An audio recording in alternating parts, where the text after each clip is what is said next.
Y is the Arctic region important? Arctic region क्यों important है? What is issue? International observers have raised concern about escalating tensions in the Arctic region, warning that if left unchecked could spark conflict in the region. International observers ने कुछ concern raise किए हैं, specially Arctic region के अंदर जो tensions escalating हो रहे हैं, इससे रिलेटेड इन्होंने कंसर्न रेज किए हैं और वार्न किया है कि अगर इन टेंशंस को कंट्रोल नहीं किया गया, चेक नहीं किया गया, तो आर्कटिक रीजन के अंदर कुछ कॉन्फ्लिक्ट स्पार्क हो सकते हैं। The Arctic region, once an isolated and frozen frontier, is now emerging as a geopolitical hotspot. Arctic region जो कि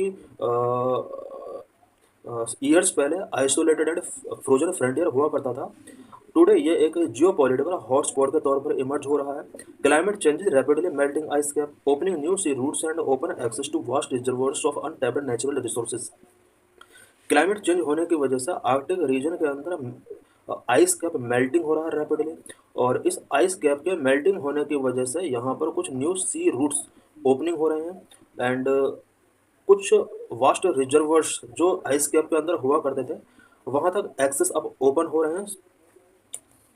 इन response global powers are claim their presence in the region, raising concern about potential conflict and military escalation.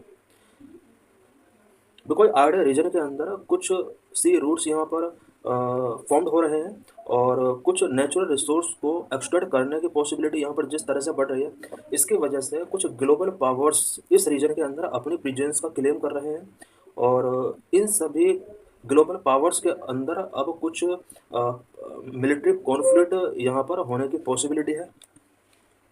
Strategic significance of Arctic region, Arctic region का strategic significance क्या है? The Arctic hold immense strategic and economic value. Arctic region का strategic and economic value बहुत ज़्यादा है।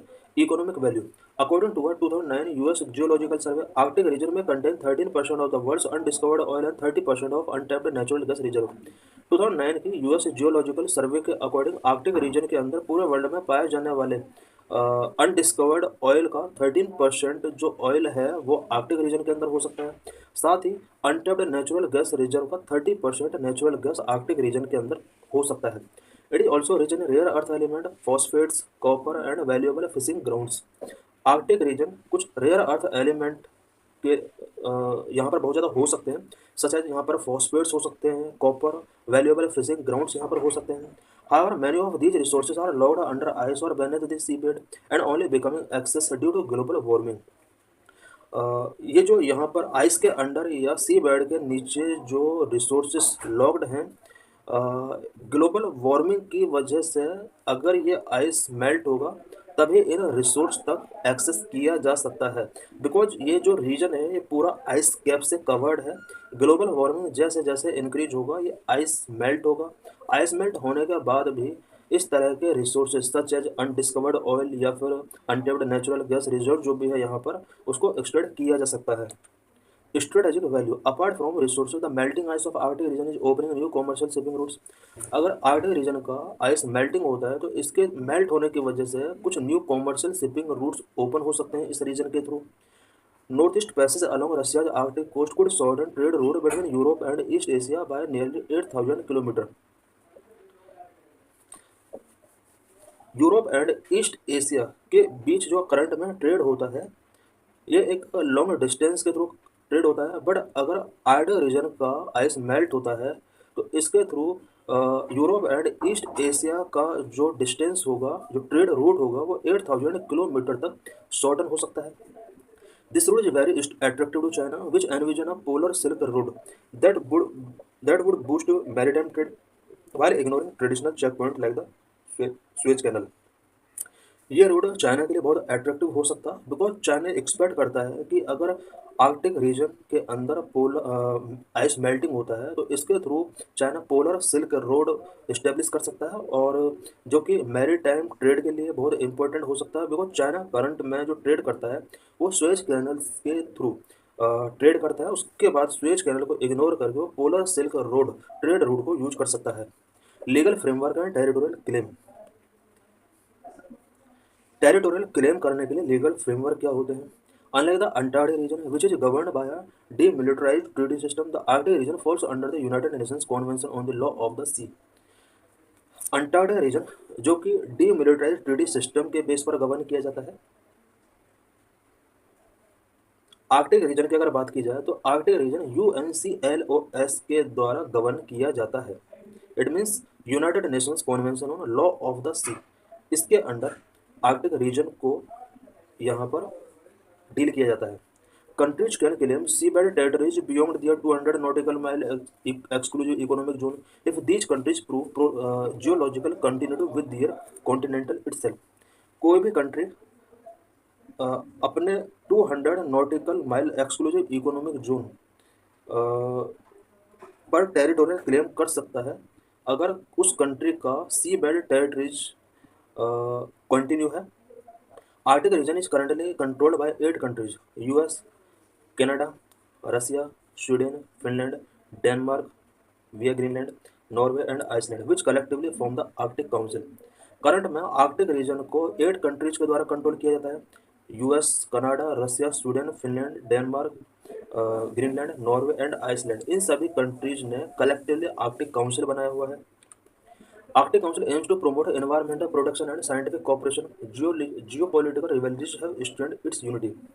Arctic council का जो main M है वो आर्कटिक रीजन के अंदर scientific cooperation and environmental protection को प्रमोट करना है। बट करंट में कुछ जियो पॉलिटिकल रिवेलरीज की वजह से इसकी यूनिटी स्ट्रेंड हुआ है। Country like Denmark, Canada and Russia have submitted overlapping territorial claims to the UN commission on the limits of the continental shelf. Denmark, Canada and Russia जैसे countries ने कुछ यहाँ पर एक्स्ट्रा टेरिटोरियल क्लेम किए हैं UN commission के under. If these claims accepted it would allow nations to control large area of Arctic seabed. अगर UN commission के द्वारा ये क्लेम एक्सेप्ट कर लिए जाते हैं तो आर्कटिक सी बेड का एक लार्ज एरिया इन सभी कंट्रीज के द्वारा कंट्रोल किया जा सकता है। Broader implication for global security. The Arctic region is no longer a frozen wasteland. It is becoming a highly contested region for energy politics, military posturing and trade competitiveness. Arctic region अब बहुत long time के लिए frozen Westland नहीं रहने वाला है। अब ये एक contested region, highly contested region के तौर पर इमर्ज हो रहा है, especially for energy politics, military posturing and trade competitiveness के लिए एक हाईली कंटेस्टेड रीजन ये बनता जा रहा है। With limited legal frameworks and high strategic stakes the region becoming a high conflict zone if multilateral mechanism fail to manage competing claim. Because इस region के अंदर हाई स्ट्रेटेजिक स्टेक है and legal framework very limited है, इस वजह से ये जो रीजन है एक हाई कॉन्फ्लिक्ट जोन में कन्वर्ट हो रहा है। Environmental concern are also paramount. Increase shipping and drilling could accelerate ecological degradation in a region which is already under stress from climate change. Environmental concern भी इस area के अंदर increase हो रहे हैं बिकॉज यहाँ पर शिपिंग एंड ड्रिलिंग बहुत ज़्यादा इंक्रीज हो रहा है और इकोलॉजिकल डिग्रेडेशन यहाँ पर एक्सेलरेट हो रहा है, जिसकी वजह से जो कि क्लाइमेट चेंज की वजह से ऑलरेडी स्ट्रेस में है। Conclusion. As the ice retreats the Arctic's geopolitical relevance rises. जैसे जैसा आइस रिट्रीट होगा आर्कटिक का जियोपॉलिटिकल रिलेवेंस राइज होगा। Natural resource exploration, territorial ambition and strategic competition among major power is transforming the region into a new frontier of global rivalry. Natural resource का exploration इस region के अंदर बहुत ज़्यादा होने वाला है। टेरिटोरियल एम्बिशंस बहुत कंट्री रखते हैं, स्ट्रेटेजिक कॉम्पिटिशन यहाँ पर होने वाला है। यही कुछ वजह है कि यहाँ पर ये जो रीजन है ये ग्लोबल रिवलरी का एक नया फ्रंट बन रहा है। Without robust international cooperation the Arctic reason could become a flash point in an increasing multipolar world. जब तक रोबस्ट इंटरनेशनल कोऑपरेशन नहीं होगा आर्कटिक रीजन मल्टीपोलर वर्ल्ड में एक फ्लैश पॉइंट के तौर पर बना रहेगा।